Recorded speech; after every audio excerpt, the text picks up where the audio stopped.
I get it. If you're just starting out building your small business, you might be freaked out with all of the business admin stuff you have to figure out. My advice is, and this might sound a little harsh to hear, but nobody owes you any answers. It's up to you to summon the resilience and resources to get your paperwork sorted and keep it sorted. Although I'm leaning in with some tough love, our sponsor FreshBooks is anything but tough to use, that is. You see, FreshBooks makes cloud accounting software that's so ridiculously easy to use, even for those of you who are intimidated by numbers. Let me tell you what it does. You can create and send a professional looking invoice in about 30 seconds. When you connect FreshBooks to your bank account, it will generate expense reports from what you charge to your credit or debit cards. That's going to make tax time a million times easier for you. FreshBooks can also show you exactly when a client has looked at your invoice after you sent the email. And you can automate late payment reminders when a client hasn't paid on time. You can check out FreshBooks free for 30 days without a credit card, which is really rare. All you have to do is go to freshbooks.com/mytaughtyou and enter My Taught You in the How Did You Hear About Us section. Hey guys, this is Myleik. This is the My Taught You podcast, and I am here today to do a podcast about how, in this sort of season of my life, how I have learned to ask for and accept help. Something that I feel like has always sort of been present in the back of my mind, something that I've known, but something that I've never really had to deal with until now. Now that I have been a mother for 7 months today. I had Noah 7 months ago. That's crazy. And these last 7 months have been awesome. They have been challenging, and they have just been all around different. Over the years, I have prided myself in how much I'm able to get done on my own without your help. I don't need you. I do this, right? That is me. Being able to get things done on my own is the crux of my identity. You know, how much I am able to get done is who I am and has been who I am for a very long time. I'm going to go ahead. A lot of this podcast is about me taking responsibility. It really is. It is about me taking responsibility for this. And I think that if I were to go back and try to figure out where this all began and how this started, I think that I have just experienced a lot of disappointment over the years. You know, I think that I have expected help and didn't get it. So it's like if you're sitting on the couch and you see me walking into the house with 45 grocery bags between two hands, just 10 fingers, and you don't jump up to help me, who are you and how am I supposed to take that? You know, and I think that that is essentially how I've lived my life. And I guess the other side of my taking responsibility for it is that I kind of like to show off how much I can get done on my own, right? I do. And maybe, just maybe, I have conditioned people to stop asking me for help. If I'm not huffing and puffing when I walk in that door, and instead I'm holding a cell phone conversation, and let's call that cell phone conversation a conference call, right? Your girl's getting busy. Why offer to help me? And so before I get started, this is me just sort of laying the foundation. And I don't know if you guys have seen that meme that says, when I die, I want the people I did group projects with to lower me into my grave so they can let me down one last time. That is, I feel that meme in my soul. So since I'm taking responsibility for this whole I can't ask for help issue I've had since forever and ever, I want to start my very first bullet for this is I'm going to start with my incredibly high expectations. I have incredibly high expectations. And if I think about where they come from, I can immediately think of what's been happening in my house this week. My mom has been here all week and she's been tackling all of the dusty corners of my house. There are a lot of dusty corners. She started with my son's closet and drawers. She took every single thing out, washed, folded, ironed, reorganized, and color coded. The closet looks perfect. She then went to my bathroom, pulled out everything, trashed the old stuff, reorganized the skincare, cleansers, moisturizers, masks and treatments, bath products, body care, hair care, and so on. My mom is thorough AF. You know what that means. So as I'm watching her do these things cheerfully, I'm starting to see where I just may have gotten some of this from. I'm also beginning to understand that I hold most people to this standard or expectation. My mother handles tasks very well. She doesn't just do things. She always goes above and beyond. I've always been that way. We don't cut corners. Perhaps, just maybe, I'm holding people to an unachievable expectation. My second bullet is I have even higher expectations of myself. So what I'm doing is I'm trying to figure out why I have had such a hard time basically asking for or accepting help. And so what I'm realizing, first point, is that I just have incredibly high expectations. The second point is I have even higher expectations of myself. In an article titled "The Problem with High Expectations," I read, high expectations can have a positive effect.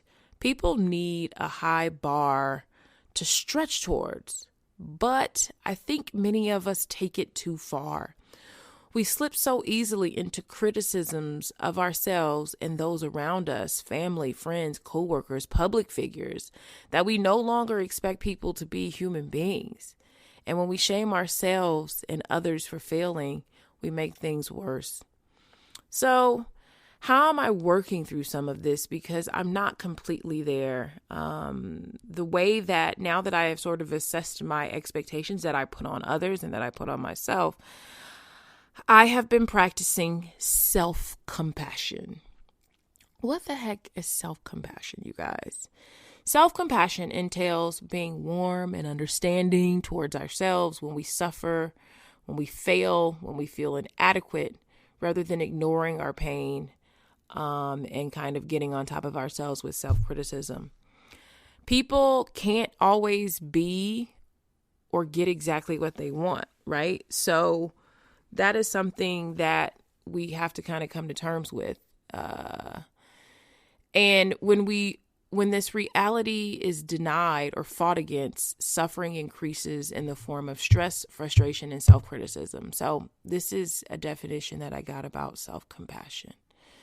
The very definition of being human means that one is mortal, vulnerable, and imperfect. This is all stuff I know, but this is all stuff that I've had to really sort of sink my teeth in and deal with. And the crux of being self-compassionate is basically having this balanced approach to the negative emotions. So I have had to downshift about as low as I could possibly go in my life right now. I am not working at the pace that I have worked for the past, I don't know how many years, you guys. I haven't. I used to do a ton of meetings and calls every day. Several, probably, at least tons and tons of emails. And now I'm doing just a few emails a day. I'm doing, 1 or 2 calls a day.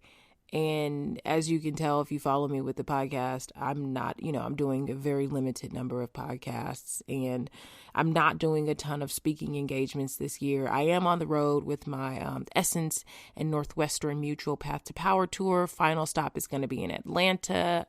I think the last stop is November 8th in Atlanta. And so I just have been doing, I've really just sort of downshifted, and over the past 7 months, I've had to constantly check in with myself and remind myself of where I am in my life right now. I am constantly preaching that life is more of a jungle gym than it is a ladder, and we aren't going to press right up to the top. Sometimes in our lives, we're going to have to go down or straight across. And right now, I'm not charging to the top. I know this, but it's such a hard reality when I've spent the last decade plus racing to the top. Every day I'm just taking deep breaths and reminding myself I'm in a different season, right? I'm in a different season.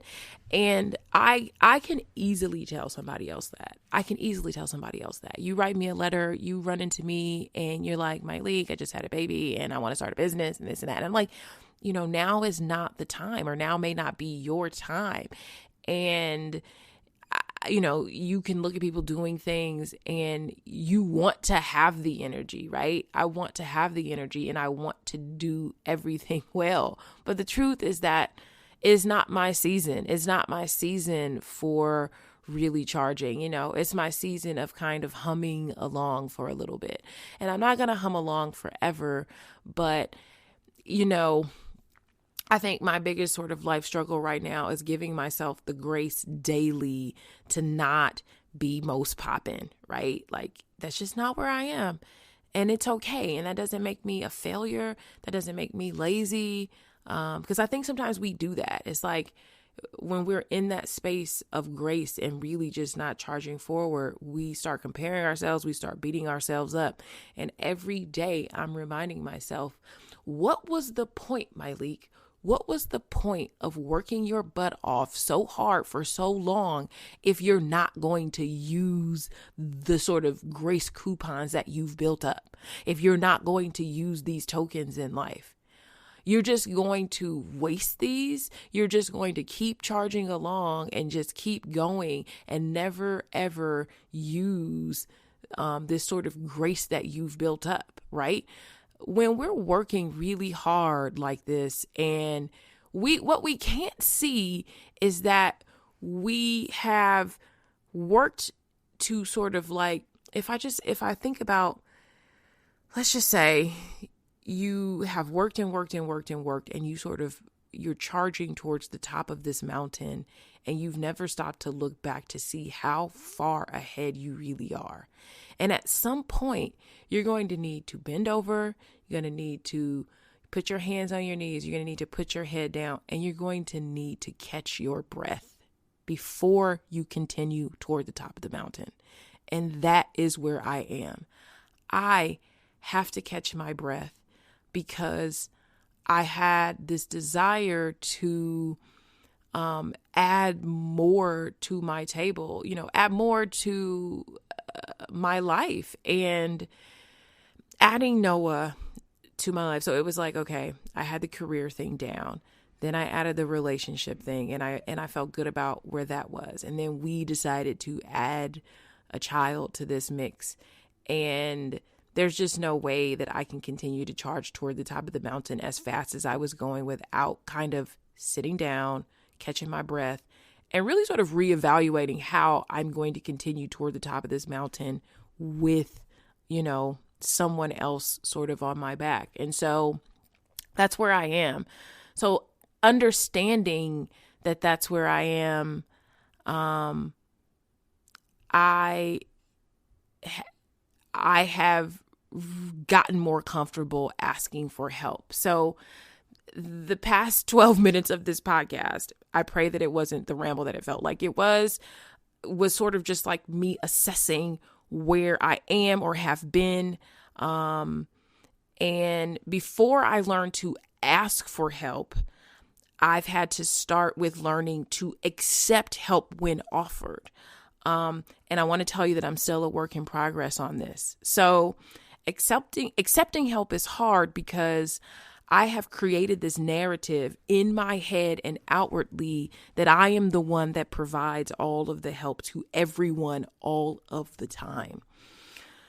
I have to remind myself that giving and receiving are necessary in the life cycle.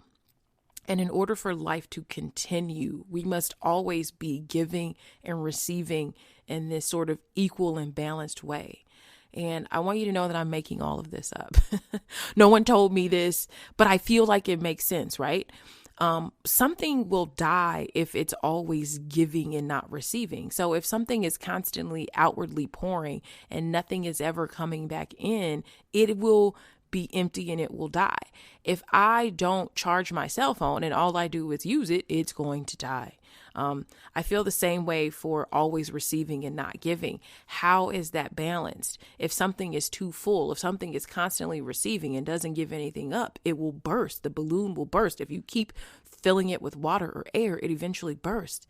But here is why I think that I have realized it is hardest to accept help, because that requires you giving up control, right? I want to always have the control, and I like things exactly how I like them. And I'm learning that if I want to complain or have a comment about how the man might be changing a poopy diaper, then that means that I'm doing it, And so I'm learning, like, you know what? If he wants to use 150 wipes versus just putting this baby in the bathtub, shut up, Myleik. Shut up and let people do things the way that they're going to do them, even though it may not be the way that you do it. Because guess what? If you always want things done your way, then you're always going to be doing them. So I've had to just apply that to everything at work as well. Things may not be exactly how I want them done, but they're done and they're not bad. They're just not the way that I've been doing them. And so lately I've been learning to live in the close enough. It's close enough. Nobody's dying and things are still being done well. They're just not being done the way that I want them. And I've had to do some self-work, WORK, on my self-worth, WORTH. I have had to do some self-work on my self-worth. Why don't I feel worthy of receiving help? That's the real, right? It's like, yeah, I've built up this narrative, but the truth is that I don't feel worthy. And I think that some of that comes from, I wasn't exactly praised for doing good things or the right things. So somewhere I've convinced myself that maybe I'm not worthy of receiving. And I think my biggest sort of aha moment, and I feel like this podcast should be how I am learning to ask for and accept help. That's a better title. And I think I'm going to change it because I haven't fully learned how I'm learning. But my biggest sort of aha moment, you guys, has been this. You don't have to return love. You don't have to return love. And this is how I'm going to sort of break this down and how I've sort of rationalized this in my mind. I give without expectation of anything in return. But why can't I receive without feeling like I have to always return what I've been given? Example. Someone had a baby a few months older than mine and sent us a bunch of baby gifts recently. And right after I thanked her, I asked for her address because I immediately felt guilt for not thinking of her the way that she thought of me and my baby. But then I've paused because, like I said, I am learning and trying to work through this because it doesn't make me a bad person that I didn't think to do the same thing. And I had to realize, like, you're placing really high expectations on yourself, Myleik, right? And so I didn't send anything back. Like, I didn't send them a gift because I'm working. I have to stop doing that. It is okay for someone to express love to you without you feeling like you have to return love to them in the way that they gave it to you. And so I don't always have to repay someone doing something for me. It is okay for me to receive love. I don't have to return it. And so here's what I sort of know. We don't want to ask for help out of fear. Fear of overstepping a friendship, fear of appearing too needy, fear of imposing on someone, fear of revealing our struggle and people realizing that we don't really have it all together, and we really have to kind of cut that narrative of just being like, wanting to come across as always having it all together. And I think I try to show sort of a bit more balance, but I think that in my life, in my personal life, I haven't done the best job of just being like, some things are falling apart and I need to ask for help. But there's a lady by the name of Margie Worrell, I think is how you say her name. And she wrote a book named Brave. And she says that when you don't ask for help when you need it, you assume all of a burden that might easily and gladly be shared. You also deprive those who'd love to assist you of the opportunity to do so. She says, the truth is that we all have gifts to share: time, talent, connections, insight, experiences, skills, resources, hospitality, and most people would love to share them. So go ahead and risk the possibility of seeming needy or of being rejected, and reach out and ask for help when you need it. It can help us when we're struggling, but we also give people the opportunity to make a difference, and when we allow people to help us, we help them feel more comfortable asking for help themselves, right? It's kind of like this cyclical giving and sort of that thing that I made up about how things will die if they're not exchanging all of the time. So how many times, the next time you are afraid to ask for help, right? Knowing full well that you need help, think about how many times you've happily or excitedly done something nice for someone and didn't want anything in return. And think about that when you start to feel afraid of imposing. Oh, they have kids, they have a job, they're very busy. Stop it. Stop right in that moment and think about how many times you've helped. And so now I'm learning to think of that feeling I get when helping others when I'm in my vulnerable place and needing help. So who wants to come over and help me? You guys have a good one.